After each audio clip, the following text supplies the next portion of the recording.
Mari saudara sekalian kita siapkan hati kita mendengarkan firman Tuhan. Mari kita berdoa. Tuhan, kami bersyukur untuk pengharapan yang Tuhan berikan. Kami menantikan Tuhan membawa kota baru yang indah, yang mulia, yang penuh dengan kemuliaan Tuhan. Kami bersyukur kami boleh mengikuti kisah yang sangat agung, di mana Tuhan memulai pembangunan sebuah umat yang menyenangkan hati-Mu. Dan meskipun umat itu gagal dan mendukakan hati Tuhan, Tuhan memberikan Sang Kristus yang kembali membawa umat yang menyenangkan hati Tuhan oleh karena kebaikan, kebenaran, dan kesucian Kristus. Kami bersyukur karena melalui Kristuslah Tuhan akan menyempurnakan rencana Tuhan, dan kami boleh berbagian di dalamnya. Kiranya Tuhan berikan kami firman yang menuntun kami berjalan di tengah-tengah dunia yang sedang menuju kepada kesempurnaan dari rencana Tuhan. Biarlah kami boleh menjadi bagian dari umat yang akan mewarisi semua berkat indah yang Tuhan janjikan. Berikan anugerah-Mu bagi kami, berikan firman-Mu yang penuh kuasa, yang penuh kebenaran yang limpah, yang Tuhan mau berikan pada hari ini. Berkati hamba-Mu yang tidak layak dan berkati setiap kami, sehingga kami dapat menikmati, dibimbing, dibentuk, dan dipimpin oleh Tuhan kami. Terima kasih untuk anugerah Tuhan. Dalam nama Tuhan Yesus kami berdoa. Amin. Mari saudara kita melanjutkan pembahasan dari kitab Imamat. Mari kita membuka pasal yang ketiga. Kita masuk ke dalam pembahasan pasal yang ketiga. Saya akan bacakan di bagian awal ini dari ayat yang pertama sampai ayat yang kelima. Ayat pertama sampai ayat yang kelima dari kitab Imamat pasal yang ketiga. Saya akan bacakan bagi kita. Jikalau persembahannya merupakan korban keselamatan, maka jikalau yang dipersembahkannya itu dari lembu, seekor jantan atau seekor betina, haruslah ia membawa yang tidak bercela ke hadapan Tuhan. Lalu ia harus meletakkan tangannya di atas kepala persembahannya itu, dan menyembelihnya di depan pintu kemah pertemuan. Lalu anak-anak Harun, imam-imam itu, haruslah menyiramkan darahnya pada mezbah sekelilingnya. Kemudian dari korban keselamatan itu ia harus mempersembahkan lemak yang menyelubungi isi perut, dan segala lemak yang melekat pada isi perut itu sebagai bagian, sebagai korban api-apian bagi Tuhan. Dan lagi kedua buah pinggang dan lemak yang melekat padanya, yang ada pada pinggang dan umbai hati, yang harus dipisahkannya beserta buah pinggang itu. Anak-anak Harun harus membakarnya di atas mezbah, yakni di atas korban bakaran yang sedang dibakar di atas api, sebagai korban api-apian yang baunya menyenangkan bagi Tuhan. Saudara, di dalam bagian ini ada keunikan yang jadi tema dalam pemberian korban yang disebut di sini korban keselamatan. Ini adalah korban yang diberikan dengan cara yang agak beda dengan korban bakaran. Di dalam korban keselamatan dikatakan binatang itu bisa jantan, bisa betina, tidak terlalu signifikan apakah jantan atau betina. Lalu di bagian awal ini kita akan melihat tema yang penting, yaitu bahwa korban ini harus disembelih, kemudian lemak yang menyelubungi isi perut, dan juga buah pinggang yang ada pada binatang itu, dan umbai hati harus dipisahkan. Kemudian korban ini dibakar di atas mezbah. Nah saudara, pengolahan ini adalah pengolahan yang harus dipahami berdasarkan pengertian pada waktu itu tentunya. Pada waktu itu orang melihat bahwa pikiran, perasaan, dan juga jiwa itu ada di dalam hati dan juga di dalam perut, di jantung dan di perut. Jadi kalau kita mendengar puisi-puisi lama misalnya yang menekankan tentang kondisi perut atau kondisi jantung, itu berbicara tentang diri kita secara jiwa, jiwa manusia di dalam.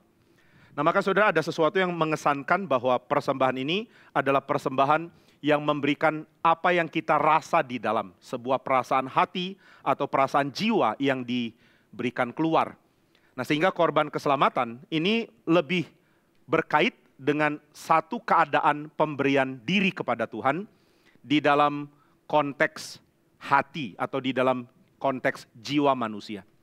Nah maka di dalam bagian ini ditekankan bahwa orang yang membawa korban itu akan membawa korban, lalu korban itu disembelih di pintu kemah pertemuan, sesuatu yang mirip dengan gambaran yang kita sudah bahas, yaitu gambaran korban yang harus ada sebelum manusia masuk ke tempat suci. Nah korban ini disembelih dulu sehingga siapa mau mendekat ke Tuhan, dia mendekat dengan kesadaran bahwa penerimaan itu adalah penerimaan yang suci, di mana diri yang lama dan juga keadaan dosa itu tidak bisa masuk. Kadang-kadang kita bertanya, kenapa Tuhan menekankan aspek ini ya? Kenapa tema bahwa orang datang kepada Tuhan itu tidak boleh membawa kehidupan lamanya itu sangat penting. Karena di dalam kehadiran manusia di tempat suci Tuhan, dia sedang menikmati sebuah keadaan yang sangat indah di mana dosa dan keadaan lama itu tidak berbagian di dalamnya. Nah, sehingga konsep korban ini jadi pengajaran yang sangat penting. Sebab orang akan masuk ke tempat suci dan dia tidak boleh membawa hal yang lama ke dalam keadaan yang baru. Keberdosaan, kecemaran, dan segala kerusakan manusia tidak bisa masuk ke tempat yang baru. Itu sebabnya tempat yang baru itu menjadi tempat manusia bisa berharap. Pengharapan besar dimiliki oleh manusia karena Tuhan menyingkirkan dosa. Kita kadang berpikir, boleh tidak Tuhan toleransi saja, terima. Kalau tempat yang Tuhan nyatakan suci dimasuki oleh orang-orang yang cemar. Tapi Alkitab mengatakan Tuhan tidak akan melakukan itu karena tempat suci adalah satu simbol untuk keadaan baru yang Tuhan akan berikan bagi manusia. Dan keadaan baru ini adalah keadaan yang sangat-sangat indah. Tidak ada kejahatan, tidak ada dosa, tidak ada kecemaran di tempat yang baru. Manusia perlu pengharapan seperti ini. Saudara yang hidup tanpa pengharapan, menjalankan hidup yang berat dan sangat kasihan. Kita perlu pengharapan. Dan pengharapan itu bukan cuma sekadar pengharapan kondisi luar yang berubah. Saudara menikmati kondisi luar yang berubah. Saudara tidak menikmati perubahan di dalam. Tidak ada yang berubah dari diri saudara. Saudara senang hal yang jelek. Saudara akan dihiburkan kalau hal yang jelek itu terjadi di sekeliling. Saudara menyukai dosa. Saudara akan senang kalau lingkungan saudara adalah lingkungan yang memamerkan dosa. Maka sebenarnya keadaan lingkungan berubah itu tidak merubah kita. Saudara perlu dirubah dari dalam, tetapi perubahan di dalam ini tidak mungkin terjadi tanpa harapan. Maka kalau saudara mengatakan, saya ingin berubah, saya mau jadi orang yang diperkenan oleh Tuhan. Bagaimana jadi orang yang diperkenan oleh Tuhan?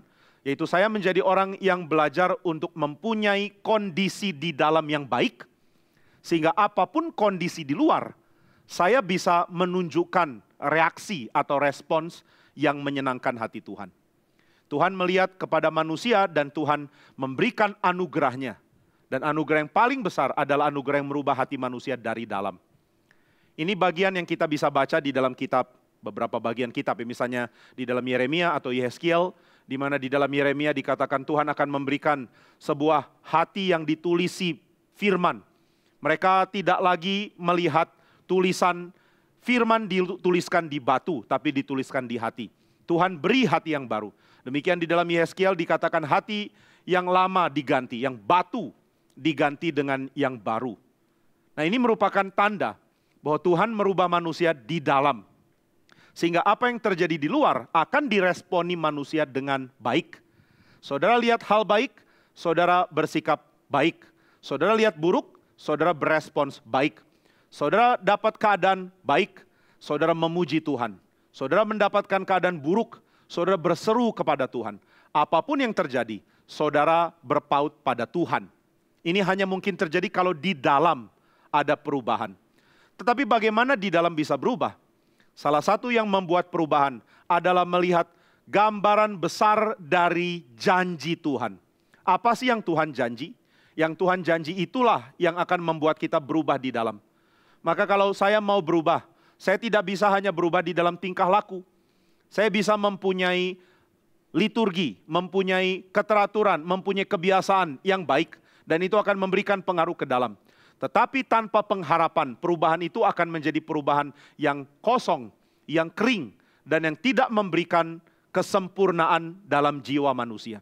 Kita perlu pengharapan, sehingga kita tahu setiap tindakan yang kita lakukan berulang-ulang, setiap liturgi, setiap kebiasaan yang kita buat, menuju kepada satu pengharapan yang pasti, karena Tuhan sudah menjanjikannya. Nah, jadi saudara akan melihat bahwa diri saudara berubah karena saudara mengalami hari demi hari dengan progres yang jelas menuju sebuah keadaan yang Tuhan janjikan. Ini sebabnya di dalam pengertian orang Israel, hari itu bergerak seperti roda yang berputar ke depan, bukan seperti roda kadang di atas kadang di bawah ya. Ini pemikiran yang saudara mungkin pernah dengar dari dunia ini. Nasib manusia kadang di atas, kadang di bawah. Seperti roda yang berputar. Tapi kalau di dalam pengertian dari tradisi perjanjian lama, hari demi hari itu seperti roda yang berputar menuju satu tujuan. Hari demi hari itu gerak. Kalau kita lihat kisah penciptaan, kisah itu didesain untuk menuturkan sebuah cerita yang berujung pada Sabat. Jadi ceritanya maju dan endingnya Sabat.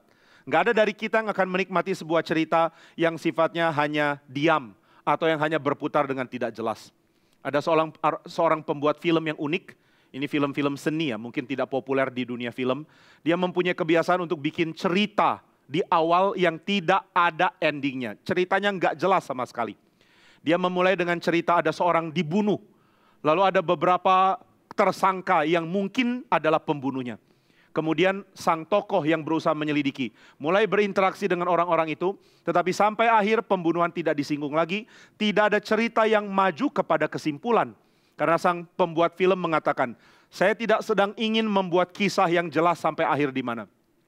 Saya ingin membuat sebuah kisah yang mengekspresikan kondisi psikologi seseorang. Jadi bagaimana orang itu mempunyai jiwa di dalam bisa terbaca keluar, itu yang mau ditunjukkan. Nah ada cerita yang seperti itu ya. Tapi saudara nonton cerita itu, saudara mendengarkan atau saudara mengikuti, saudara akan tahu meskipun ada hal yang indah, yaitu dari pameran jiwa manusia yang dibagikan. Saudara kehilangan cerita. Itu yang membuat nonton film dia sangat tidak nyaman. Karena saudara ingin tahu apa ceritanya, tapi yang ada hanyalah semacam kejadian demi kejadian yang hanya ditujukan untuk membongkar kondisi jiwa orang yang jadi tokoh utama. Sehingga ketika saudara nonton, saudara jadi sadar, oh ternyata ini ya kondisi dari jiwa manusia. Nah banyak aspek psikologis yang sangat indah dibagikan di dalam cerita, film ataupun novel. Salah satu psikolog yang dianggap sangat-sangat berpengaruh, seorang psikolog yang bukan psikolog, yang tidak belajar psikologi, yang tidak berprofesi psikologi, adalah Fyodor Dostoyevsky. Orang belajar psikologi akan mengatakan dia tidak pernah menemukan seorang yang memahami jiwa manusia lebih baik dari Dostoyevsky. Maka dia tulis novel yang bukan cuma membagikan sebuah cerita. Nah ini bedanya Dostoyevsky dengan kisah dari cinema art yang saya barusan bagikan. Dostoyevsky membagikan sebuah kisah yang ada kisah besarnya, namun di dalamnya dia menginteraksikan antara kisah dengan jiwa manusia yang dituliskan di dalamnya. Maka saudara membaca bukan hanya sekadar ingin tahu cerita ketika saudara membaca Dostoyevsky. Saudara sadar bahwa saudara sedang diperkenalkan kepada jiwa manusia. Dan makin saudara baca, makin saudara sadar ini orang punya kualitas yang sangat-sangat brilian. Yang tulis ini orang jenius. Karena kalau saudara coba tulis sebuah cerita, mungkin saudara bisa coba baru tahu berapa sulitnya. Baru saudara tahu, cerita yang kita buat sangat dangkal, sangat tidak ada poin. Hanya sekadar cerita yang ada titik awal, kemudian ada tengahnya, lalu ada ending. Tanpa memberikan pengajaran apapun tentang kemanusiaan secara berarti. Nah Dostoyevsky tidak begitu. Maka setelah saudara baca novel dia, baru saudara sadar, ini orang yang jenius. Dia bisa membagikan dari satu orang, dia sendiri. Melihat berbagai sudut pandang jiwa manusia secara beragam. Kok bisa ya? Kadang-kadang saya pikir kita begitu dapat berkat, mendapatkan begitu banyak harta, tapi kita yang bodoh. Kita kurang mau jadi orang kaya. Di dalam pemberkatan nikah kemarin saya berkhotbah dan mengatakan kekristenan adalah agama satu-satunya yang bikin manusia jadi kaya. Saudara kaget, hah? Itu kan teologi sukses. Bukan. Manusia kaya bukan karena uang. Uang cuma satu aspek saja. Kalau kita merasa kekayaan itu karena banyak uang, berarti kita miskin. Karena kita belum melihat kekayaan menjadi manusia selain aspek ekonomi. Ada banyak aspek lain. Ketika saudara menyelidiki tentang jiwa manusia, saudara sadar jiwa pun bisa melihat banyak dan memahami banyak. Nah itu sebabnya kalau kita mau jadi kaya, kita mesti belajar dari orang-orang yang mengerti manusia lebih dari yang lain. Dia boleh menjadi guru kita. Pilih guru baik-baik. Kalau saudara sembarangan pilih guru itu sangat menyedihkan. Saudara di satu sisi kita mesti menghormati orang yang memberitakan khotbah. Di sisi lain saudara mesti pilih siapa yang saudara rasa berdasarkan pengalaman saudara. Membuat saudara bertambah di dalam pembentukan rohani saudara. Karena tidak semua orang diberikan karunia yang sama. Hamba Tuhan ada banyak.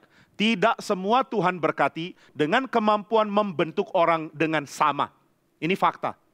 Maka boleh tidak pilih pengkhotbah? Boleh. Tapi kalau saudara meremehkan orang, hati-hati. Karena orang paling remeh pun berdiri di atas mimbar, di dalam teologi yang benar, dan di dalam penyelidikan kitab suci yang sungguh-sungguh mengajarkan Alkitab. Dia pasti dipakai Tuhan. Jadi jangan remehkan, tetapi saudara mesti belajar pilih. Demikian baca buku, mesti belajar pilih. Demikian mengerti teologi, mesti belajar pilih. Tapi kebanyakan kita cuma pilih yang membuat kita nyaman. Kita nggak rasa kita perlu diajar atau bertumbuh lewat penyelidikan dan juga pengajaran dari orang-orang tertentu. Kalau saudara mau baca buku dari Dostoyevsky, saudara tidak akan menemukan keceriaan di situ. Suram sekali. Saudara juga tidak akan baca dengan mudah. Ada begitu banyak yang saudara harus baca beberapa kali. Dan saudara bilang, Pak, baca novel kan untuk waktu senggang. Waktu senggang kok rumit begini sih? Waktu senggang itu waktu untuk bikin pikiran rileks. Nah ini bedanya orang dari bangsa yang terbelakang dengan orang dari budaya yang akan maju. Budaya yang akan maju akan mengatakan waktu luang adalah waktu untuk berpikir lebih keras dari biasanya, merenungkan tema yang tidak biasa saya hadapi. Itu sebabnya belajar, kalau saudara telusuri, kata awalnya itu berkait dengan waktu luang. Loh kok belajar berkait dengan waktu luang? Kenapa study? Nanti saudara lakukan study terhadap kata study. Studi kata studi. Kenapa study itu ternyata berkait dengan waktu luang?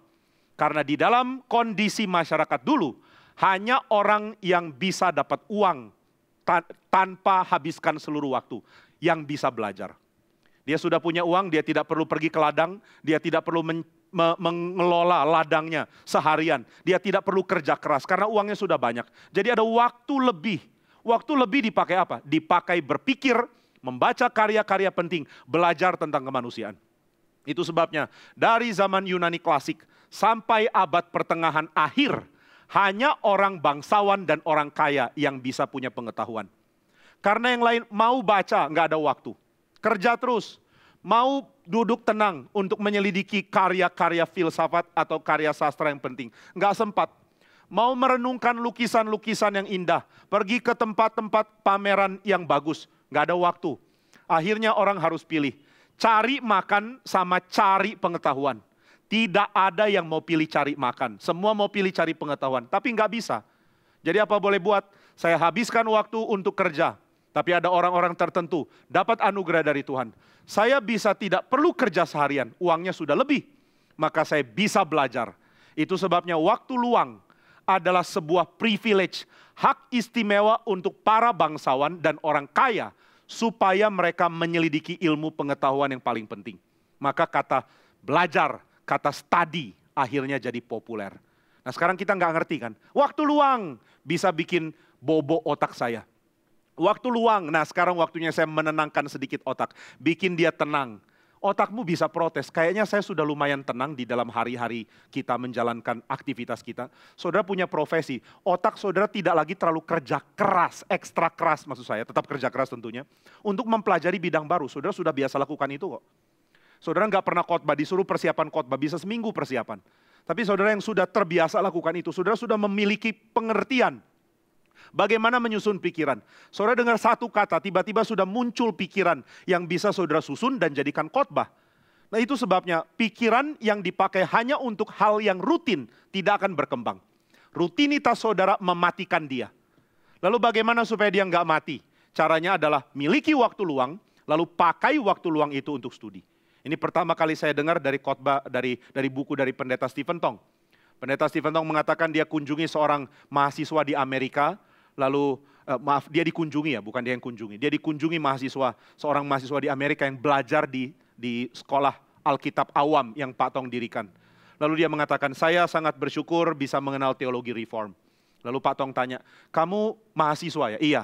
Kuliah bidang apa? Nah dia kuliah di dalam bidang yang tidak ada kaitan dengan teologi. Secara langsung dia bukan teolog atau mahasiswa teologi. Tapi dia mengatakan, saya sangat senang teologi reform.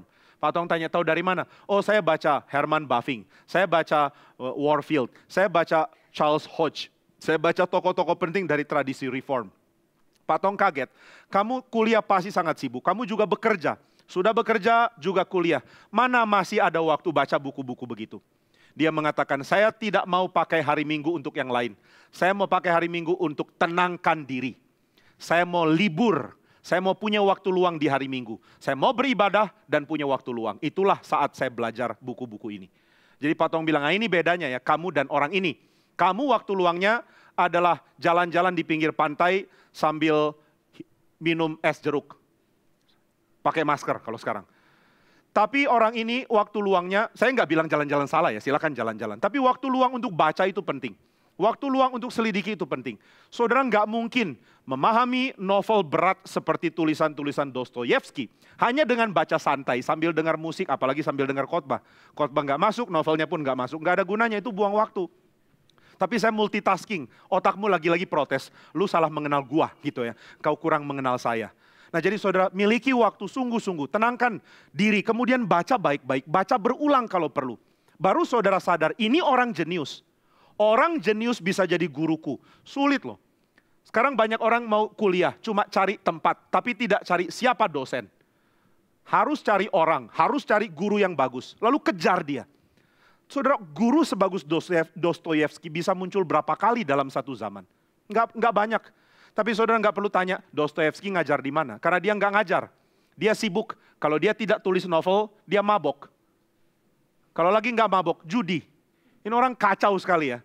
Tapi orang kacau Tuhan pakai tulis novel, salah satu yang terbaik sepanjang sejarah. Begitu saudara baca, saudara mengatakan, nah ini guru saya. Guru dari psikologi manusia ya, bukan guru berjudi loh. Karena dia kalah by the way. Tapi jangan berarti kalau menang saudara belajar judi dari dia. Baru saudara sadar, ini orang ngerti psikologi manusia. Tapi banyak orang mau belajar psikologi, baca buku dari orang yang mungkin secara psikologi atau secara pengetahuan sangat dangkal dibandingkan Dostoyevsky. Dan kita puas dengan itu. Maka baik-baik pikir, siapa boleh jadi guru saya? Saudara boleh sedikit pilih standar untuk itu. Siapa orang tulis buku yang harus saya baca. Sehingga saudara mempunyai kemungkinan untuk bertumbuh di dalam perasaan bahwa manusia itu agung. Kita sulit hargai orang karena kita tidak kenal orang-orang besar seperti ini. Saya pertama pikir, kenapa pendeta Stephen Tong bisa begitu kagum sama anak-anak, begitu cinta anak-anak. Kalau saudara pernah ikut, saya lupa acara apa, Paskah mungkin, atau acara, ya saya kalau nggak salah Paskah, di Grand Ballroom Sudirman. Wah, pendeta Stephen Tong sudah sangat capek, kemudian langsung khotbah, nggak lama dia selesai khotbah langsung dibawa ke tempat bisa makan. Kelihatan sudah sangat capek, bahkan kita pikir sepertinya sakit. Sepanjang khotbah pun lemes sekali. Dia sudah sangat capek, lalu ada orang yang bawa, guru sekolah minggu bawa anak-anak sekolah minggu mau ketemu Pak Tong. Mau ketemu Pak Tong boleh nggak? Nah karena yang kenal Pak Tong tahu anak-anak itu bisa bikin Pak Tong ceria lagi.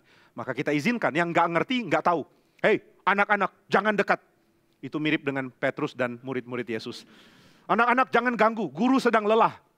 Tapi yang kenal Pak Tong bilang, sudah nggak apa-apa masuk aja. Benar, begitu anak-anak itu masuk, Pak Tong ceria lagi. Lalu dia jabat tangan ini sebelum pandemi by the way. Dia salamin satu-satu, dia cium pipinya, kemudian tanya namanya siapa. Ngobrol seperti seorang kakek ke cucu-cucu yang dia sayang. Dia sangat senang. Tapi yang bikin dia senang anak-anak, bukan cuma seperti kakek ke cucu ya. Tapi karena dia tahu manusia itu agung. Dia tahu ada orang seperti Beethoven. Dia tahu ada orang seperti Mozart. Dia tahu ada orang seperti Dostoyevsky. Dan mungkin anak-anak ini salah satunya. Kalau saudara tidak tahu manusia itu agung, susah menghargai sesama. Saudara lihat orang di sekeliling saudara, saudara bilang, ini cuma satu orang dari begitu banyak miliaran manusia di bumi. Apa sih spesialnya dia? Tapi kalau saudara tahu, ada orang seperti orang-orang besar ini, saudara akan menghargai kemanusiaan. Saudara akan tahu, potensi yang Tuhan berikan di dalam diri manusia begitu besar, sehingga bisa ada orang-orang agung seperti ini. Kalau saudara nggak belajar ini ya susah. Lihat orang cuma ingat copet, apalagi ingat rampok, ingat maling sepeda, ingat maling sendal, segala maling-maling dibawa. Waktu lihat orang langsung ingat manusia. Manusia itu hina, manusia itu rendah, manusia itu dina. Hina Dina ya, saya nggak ngerti kenapa Dina dibawa-bawa di situ. Manusia itu nggak ada apa-apa yang bagus. Saya lebih tinggi dari banyak orang lain. Karena engkau tidak terbiasa lihat manusia yang agung. Tapi kalau saudara belajar kualitas, saudara akan sadar, manusia itu kalau dibimbing, dapat guru yang baik, dapat semangat yang baik, dapat pelatihan yang baik, dapat kebiasaan yang baik. Hebatnya bukan main. Kalau salah satu yang menyenangkan jadi guru, ini yang orang-orang sering ceritakan, yaitu pertama kali ketemu murid yang gak bisa apa-apa. Begitu dia sudah selesai belajar, wah bagusnya bukan main, bikin guru senang sekali. Nah itu sebabnya belajar tentang kemanusiaan gak habis-habis. Saudara akan sadar betapa indahnya manusia, betapa dalamnya seorang manusia, betapa besar potensi yang dimiliki oleh manusia. Nah, maka jiwa manusia begitu agung, begitu penting, dan begitu indah. Alangkah pentingnya untuk manusia menyerahkan dirinya kepada Tuhan. Sedalam-dalam jiwanya menyatakan, Tuhan, saya milikmu, saya mau berikan diri kepadamu. Ini yang harusnya manusia lakukan, dan inilah yang akan menyukakan hati Tuhan. Maka jiwa yang diselidiki oleh orang-orang seperti Dostoyevsky adalah jiwa yang mencerminkan banyak manusia. Manusia bisa mengalami perasaan galau, perasaan kacau, perasaan ingin jadi pahlawan. Salah satu novel yang sangat terkenal adalah tentang penghukuman batin dari seorang yang bunuh orang lain. Ada seorang muda yang sangat ingin jadi pahlawan. Ini karena ada semangat besar dari revolusi Prancis. Orang-orang yang memimpin revolusi, berani bunuh penindas, berani perang. Wah, ini membuat dia menjadi sangat-sangat bangga terhadap jiwa mudanya. Maka dia cari siapa orang yang menyusahkan. Ternyata satu orang pemilik rumah yang tempat dia sewa. Ini orang yang jahat sekali, seorang ibu jahat, kejam bukan main. Suka menghina, kalimatnya begitu gampang remehkan orang. Maka anak muda ini mengatakan, saya akan bunuh orang ini, saya akan rampok uangnya, dan saya akan menunjukkan saya sanggup memulai sebuah revolusi. Akhirnya dia lakukan itu. Tapi bukan cuma bunuh orang. Setelah itu anak dari ibu ini masuk dan kaget. Kamu bunuh ibu saya. Dia panik, dia bunuh juga orang ini. Lalu dia lari, nggak sempat ambil apapun. Dengan gemetar dia ketakutan, saya sudah bunuh orang. Baru dia tahu, menghabisi jiwa manusia berdampak menghancurkan jiwa di dalam. Nah, ini ceritanya sangat indah ya. Dia hancur sedalam-dalamnya. Akhirnya masuk penjara. Dan ditekankan di dalam kisah itu, yang bisa perbaiki jiwamu hanya satu tulisan dari Injil Yohanes. Kamu hanya perlu mengerti hancurnya jiwamu. Kenapa jiwa saya hancur? Karena saya bunuh orang lain. Saudara, ini sesuatu yang bisa dipahami oleh Dostoyevsky ya. Kalau saudara baca itu, saudara mulai pikir, apa dia pernah bunuh orang ya? Dostoyevsky kok ngerti seperti ini? Karena dia mikir, banyak orang apapun gak mau mikir. Dengar khotbah pun gak mau mikir. Heran ya, orang dengar khotbah sambil tahu pikirannya kemana. Nah, Dostoyevsky lihat apapun dia pikir. Kenapa orang bisa begini? Apa yang dirasakan oleh manusia? Dan dia punya jiwa yang peka. Orang dengan jiwa peka itu langka. Saudara ketemu orang dengan jiwa mampu pahami keadaan yang di luar dia. Ini orang yang spesial. Karena kebanyakan kita terlalu sibuk dengan diri, asik dengan diri kita. Sehingga kita tidak peka terhadap apa yang terjadi di luar diri kita. Saudara kalau menjadi penulis novel ya susah. Nanti tulisannya cuma pengalaman saudara sendiri. Itu buku harian aja, nggak usah novel. Oh, ke mall itu menyenangkan karena banyak barang-barang diskon. Diskon itu menyenangkan karena uang tidak habis. Limit kartu kredit tidak menjadi masalah. Dan barang-barang diskon juga bisa ada yang berkualitas.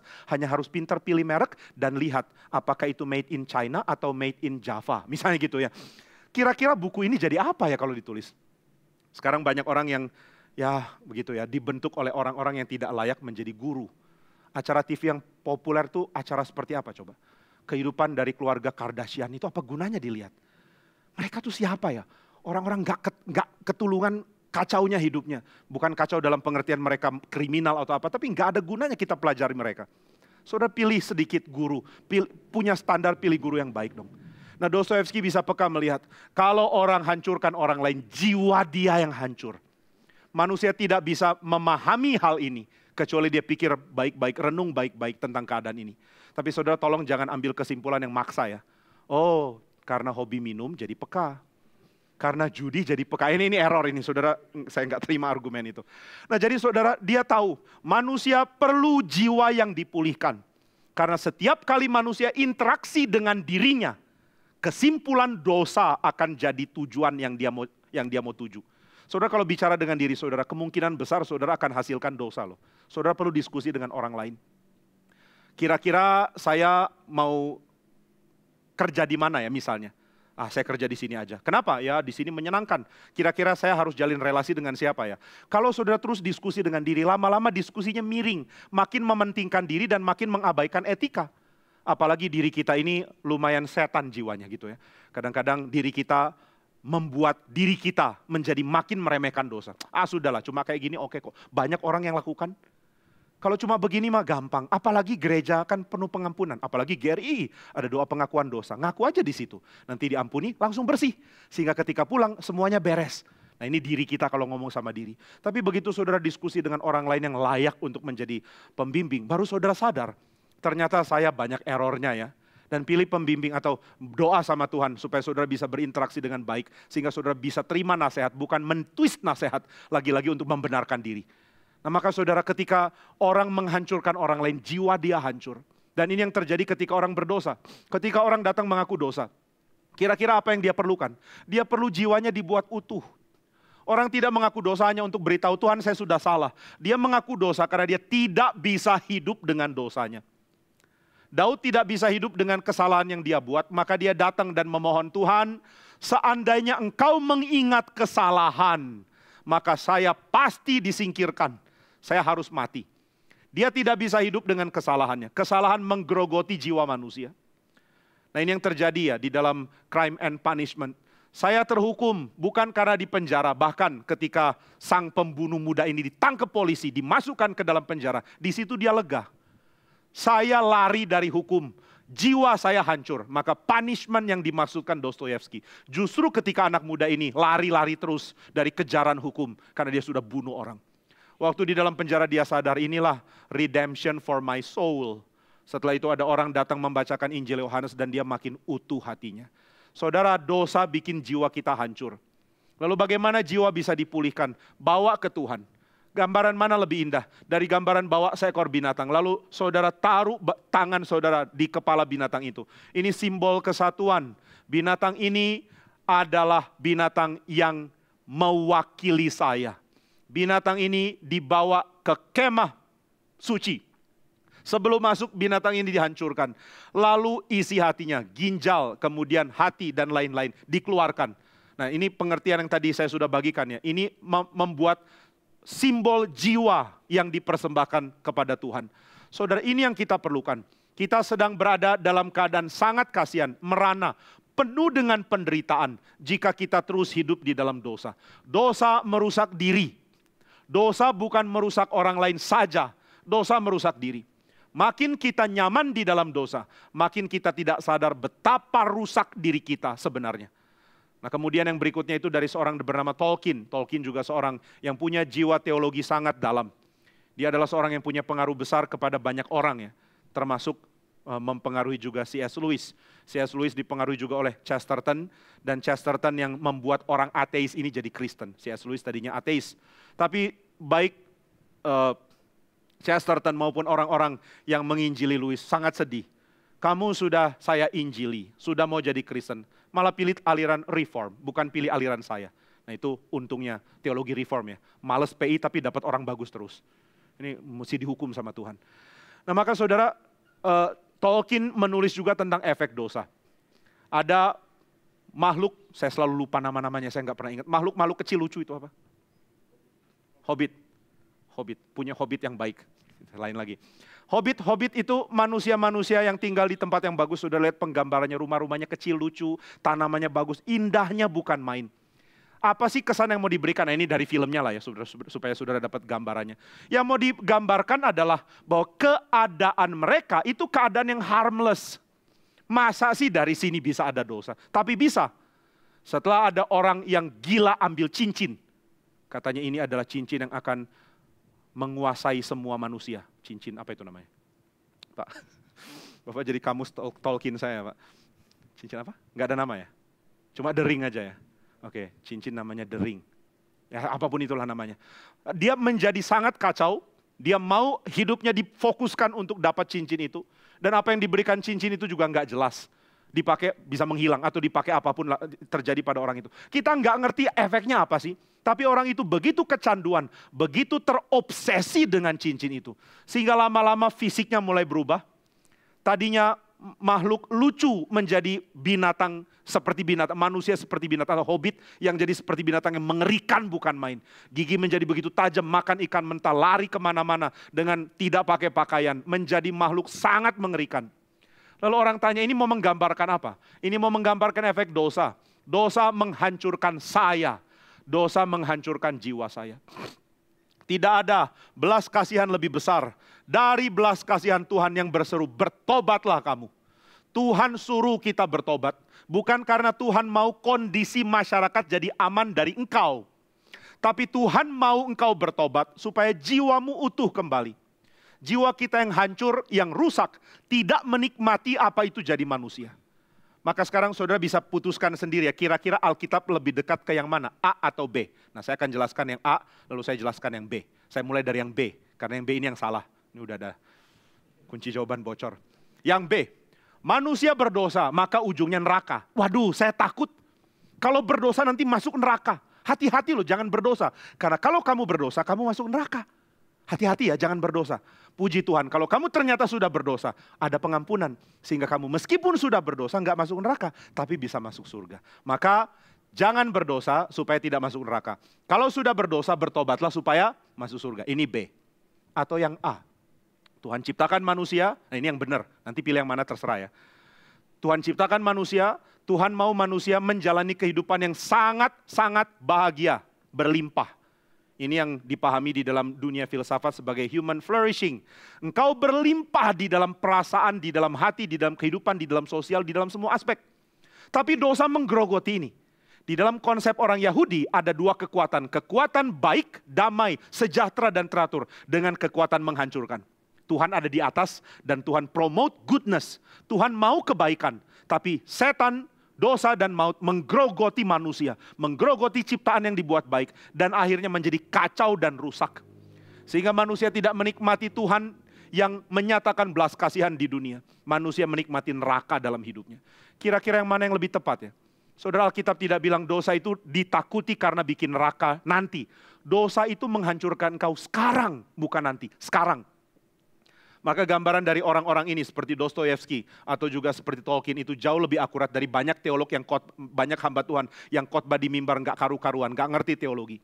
Pokoknya jangan berdosa nanti masuk neraka, bertobat supaya masuk surga. Lalu kenapa dosa dilarang? Ya itu ujian supaya kamu nggak masuk neraka, jangan lakukan yang menyenangkan. Loh, dosa itu nggak menyenangkan sebenarnya. Maka saudara, orang-orang ini mengatakan, lihat, Dostoyevsky mengatakan, saya orang yang membunuh orang lain sangat sengsara hidupnya, akhirnya dia lebih merasa nyaman di dalam hukuman di penjara. Ini ada gambaran kayak purgatori ya. Kita nggak setuju purgatori tentu. Tetapi ada semacam ketenangan kalau jiwa kita mendapatkan hukuman. Saya harusnya dihukum. Maka waktu masuk penjara dia lega. Memang sudah seharusnya saya di sini. Saya terus lari dan saya tidak tenang. Di sini tempat seharusnya saya berada. Nah ini yang digambarkan. Jadi hidup dia kayak neraka. Nggak usah tunggu neraka. Sudah jadi neraka setelah dia melakukan tindakan yang mengerikan itu. Nah maka waktu Alkitab membagikan tentang korban keselamatan, baru kita tahu ini adalah korban yang membuat orang melihat sebuah tindakan simbolik, tindakan liturgikal, tindakan ibadah yang mencerminkan kehausan manusia untuk diterima oleh Tuhan.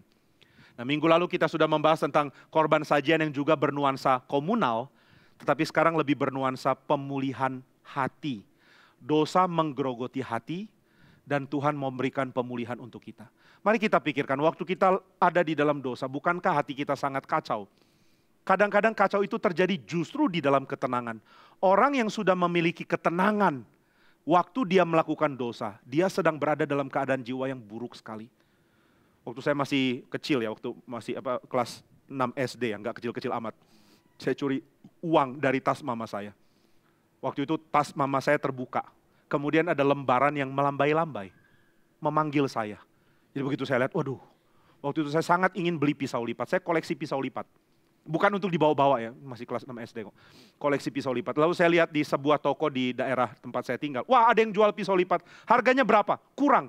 Begitu saya lihat uang saya, kurang. Jumlah kurangnya itu persis dengan yang melambai-lambai itu. Heran, kok bisa kebetulan? Lalu hati jadi reform, tidak ada kebetulan. Ini rancangan Tuhan, gitu ya. Lalu saya bilang, nggak boleh kan, masa mencuri? Nggak bisa. Ada jatah uang kok, kenapa harus ambil? Nggak boleh, itu mencuri itu dosa. Tapi ya saya cuma diskusi dengan diri. Akhirnya diri mengarahkan saya untuk ambil. Nggak boleh itu dosa. Lalu diri yang satu bilang, dosa kalau diambil nggak dikembalikan. Tapi kalau diambil dengan niat dikembalikan, masih oke loh. Lalu diri yang masih benar bilang, dikembalikan caranya gimana? Emang lu udah kerja? Lalu yang satu bilang, nanti kalau dapat uang jajan kita tolak. Jadi kita kelihatan baik di mata mama, padahal sebenarnya adalah untuk menyeimbangkan balance dari keuangan. Gitu ya. Nah, yang satu pintar sekali loh, itu diri saya yang pintar, yang jahat. Nah lalu yang baik masih mengatakan, enggak lah, mana bisa begitu, pokoknya kalau sudah mencuri itu sudah dosa. Diri yang baik tiba-tiba sadar tentang bahayanya dosa. Tapi diri yang jahat jadi suci, jadi kayak pendeta. Meskipun dosamu merah seperti darah, akan menjadi putih seperti bulu domba atau seperti salju. Wah, tapi diri yang baik masih bertahan. Itu hebat loh diri yang baik. Lalu dia mengatakan, kalau pas ngambil ketahuan bagaimana? Pas ambil mama keluar, ini namanya tertangkap basah. Bahaya sekali. Lalu diri yang satu mengatakan, anak muda, anak kecil, anak apa ya, 6 SD itu anak apa sih, saya nggak tahu. Anak seperti kamu kan lincah. Kalau pas mama datang pura-pura pegang kepala. Bisa kok, masa gitu aja nggak bisa. Nah sekarang dia mulai kelihatan liarnya ya. Lalu yang baik masih bertahan, pokoknya enggak. Tapi yang jahat sekarang mulai pakai nuansa estetika. Bayangkan indahnya ukiran kayunya. Besinya yang begitu indah. Barang kayak gini jarang loh. Hari ini ada, besok belum tentu. Nanti seumur hidup sampai kamu jadi kakek, nggak ada lagi. Kalau nggak sekarang kapan? Kalau nggak engkau siapa? Kalau bukan uang itu, dari mana? Gitu ya. Saya mulai panik, gimana ya? Akhirnya saya ambil lalu yang menang si jahat. Si jahat dengan tenang mengatakan, engkau membuat keputusan yang baik. Ada follow up-nya loh, ada penggembalaan. Jadi setelah saya ambil, yang jahat mengatakan, tenang gak apa-apa, jangan khawatir. Saya gelisahnya bukan main. Saya masukkan ke kantong, yang jahat masih membimbing saya. Yang baik udah terbang, gak tahu kemana, udah kecewa dia sama saya. Yang jahat masih bimbing, ayo tenangkan dirimu. Aduh, balikin aja, jangan, konsentrasi, harus stabil, harus konsisten dong. Ya di atas ya, tidak di atas tidak. Ini apa lagi maksudnya? Konsistennya kok baru sekarang, kenapa gak bilang konsisten? Tadi waktu saya belum ngambil. Lalu dia bilang, ayo tenang, saya melangkah ke toko itu. Langkahnya berat sekali. Tiap kali berpapasan dengan orang, saya seperti rasa orang itu tahu saya berdosa loh. Lalu ini orang kok tahu ya? Orang itu juga bingung, ini orang kenapa lihat saya ya? Saya sangat panik. Jalan terus sampai ke depan toko, ada satpam. Saya bingung, apa mama saya tahu, lalu telepon toko. Kemudian mengatakan, ada anak ciri-ciri seperti ini. Kalau dia datang ke tokomu, tangkap. Saya khawatir sekali. Lalu ketika satpam itu lihat saya, hati saya seperti jantung ya. Jantung saya kayak jatuh ke bawah. Wah ini kok bisa tahu? Satpam itu lihat lalu bilang, selamat siang. Oh enggak tahu ternyata. Saya pikir kamu pintar. Itu dalam hati saya. Maka saya masuk, saya beli pisau lipat itu, saya cepat-cepat pulang. Enggak ada ketenangan. Kok enggak senang? Saya sudah dapat barangnya, kenapa enggak senang? Hati saya terus terganggu, ternyata diri yang baik balik lagi. Shame on you. Kamu kok kayak begini. Itu pisau adalah lambang dosamu. Icon of your sin. Oh gitu, ini jadi sangat abad pertengahan sekali. Saya jadi sangat gelisah, akhirnya saya nggak tahan, saya langsung datang ke mama. Saya taruh pisau lipatnya. Ini kayak mau ngajak berantem ya, taruh pisau di atas meja. Mama, ini pisau hasil ambil uang dari tas mama. Saya sudah mencuri, ampuni saya. Lalu mama saya bilang, oh kamu ambil uang mama ya? Iya, ketahuan ya? Enggak sih. Si yang jahat bilang, tuh kan coba lu nggak ngaku, nggak tahu kok dia. Tapi habis itu saya langsung bicara ngaku dosa, saya ambil maaf. Nggak tenang hatinya, hati begitu nggak tenang. Mama saya katakan, sekarang kamu nggak tenang, tapi kalau kamu ulangi terus, lama-lama jadi tenang. Ini nasihat apa ya? Kalau kamu ulangi lagi, hatimu jadi tenang. Nanti sekali mencuri, deg-degannya mulai hilang. Mencuri lagi, mulai tenang. Lama-lama kalau nggak mencuri, jadi nggak tenang. Lalu saya bilang, maksud nasihatmu apa, Ma? Dia cuma bilang begini, kalau kamu sekarang masih khawatir, hatimu masih bisa sembuh. Tapi suatu saat hatimu akan tenang berdosa. Waktu itu jiwamu sudah rusak. Nah itu yang saya ingat. Nah jadi ini peristiwa pencurian pisau itu benar-benar membekas. Sampai sekarang beli pisau masih getar sedikit gitu ya. Meskipun uangnya uang halal. Nah jadi saudara, baru saya sadar dengan nasihat itu. Jiwa manusia itu dikorup oleh dosa. Dan hasil korupnya jiwa yang paling dahsyat adalah ketenangan setelah mencuri. Setelah berdosa. Setelah berdosa tetap tenang, ini bahaya. Dan begitu kita sadar kita sudah berada dalam keadaan rusak, kita perlu dihantam dengan gambaran yang mengerikan. Kalau saudara tanya, kenapa sih gambaran simboliknya harus bawa binatang disembelih, lalu tindakan belah perut, keluarkan isi perut. Ini kan cuma sesuatu yang nyaman dilakukan oleh tukang jagal yang biasa potong binatang. Tapi bagi orang lain mungkin ini pemandangan yang nggak bisa ditoleransi loh. Bagaimana bisa ini jadi pemandangan yang indah? Tapi saudara, keindahan bukan cuma berada di dalam keadaan yang baik. Keindahan itu ada di dalam gambaran realita yang menonjolkan sesuatu yang memang penting dari realita itu. Ini yang bedakan lukisan baik dengan lukisan buruk, atau seni baik dengan seni buruk. Seni yang baik adalah seni yang tahu harus tonjolkan aspek mana dari sebuah realita. Seni yang buruk adalah seni yang nggak tahu tonjolkan apa. Ini yang saya terus ingat ya, termasuk kalau main musik misalnya. Saya pernah dikasih tahu meskipun saya nggak bisa main musik. Musik itu indah karena justru kamu tahu harus tekankan apa. Kalau semua dikasih tekanan ya jadi nggak indah lagi. Nah begitu juga seni. Nah maka saudara, gambaran yang mau ditekankan oleh imamat adalah lihat jiwamu dikorup dan perlu ada hantaman ekstrim seperti ini untuk membuat engkau sadar. Mengembalikan jiwa kepada Tuhan adalah tindakan yang bisa dilakukan tetapi tidak boleh diremehkan. Tuhan seperti buka pintu kemah suci. Kapan saja orang bawa korban silakan. Itu kalimat indah sekali ya. Di dalam bagian awal dikatakan di pasal 1 ayat yang kedua. Apabila seseorang di antaramu hendak mempersembahkan persembahan. Itu kan indah ya. Kamu mau datang ke Tuhan, kapan kamu mau silakan. Tuhan mengizinkan dirinya ditemui kapan saja. Saudara, inilah Tuhan kita. Tuhan buka pintunya untuk orang datang. Kapanpun kamu mau datang silakan. Tuhan mengatakan ayo silakan datang. Tapi Tuhan tidak mau orang memurahkan ini. Membuat tindakan mengaku dosa menjadi hal yang murahan. Silakan datang, Tuhan tidak akan buang engkau. Tapi waktu engkau mengatakan Tuhan saya sudah berdosa. Tuhan memberikan gambaran yang secara simbolik sangat-sangat brutal. Manusia sembelih binatang. Saudara harus tahu ya bahwa binatang kalau disembelih begitu mengerikan kondisinya. Dia meronta-ronta, dia punya refleks yang masih tersisa dari keadaan menuju kematian. Kemudian jantung yang masih memompa, membuat darah yang keluar itu derasnya bukan main. Saudara kalau tahu binatang disembelih bukan, kucuran darahnya bukan seperti kalau saudara kepotong silet. Aduh darah. Wah tetesannya banyak.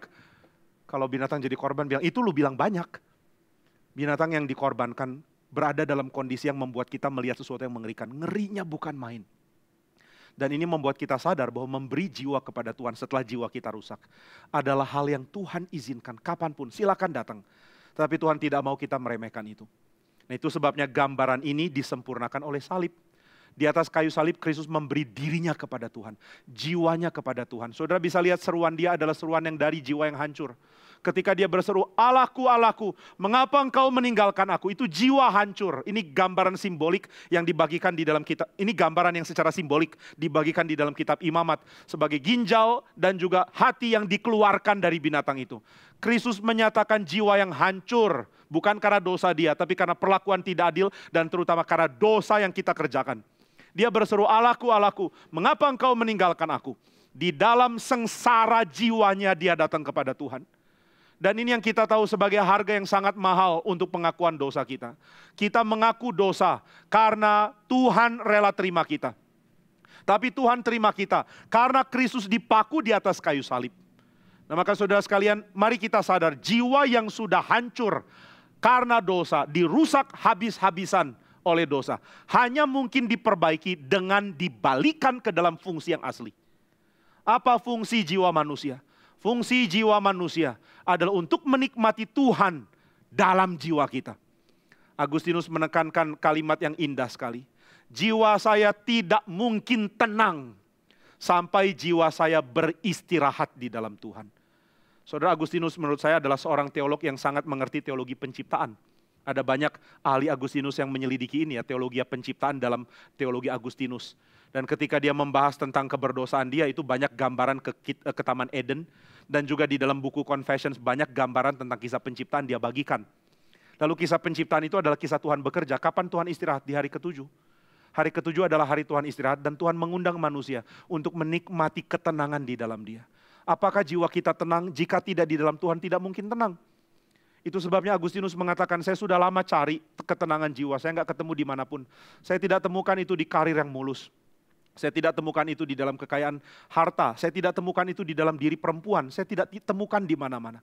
Tapi begitu saya beristirahat di dalam Tuhan, jiwa saya tenang. Jiwa saudara perlu bukan cuma diperbaiki dari dosa, tapi menjadi berlimpah karena Tuhan.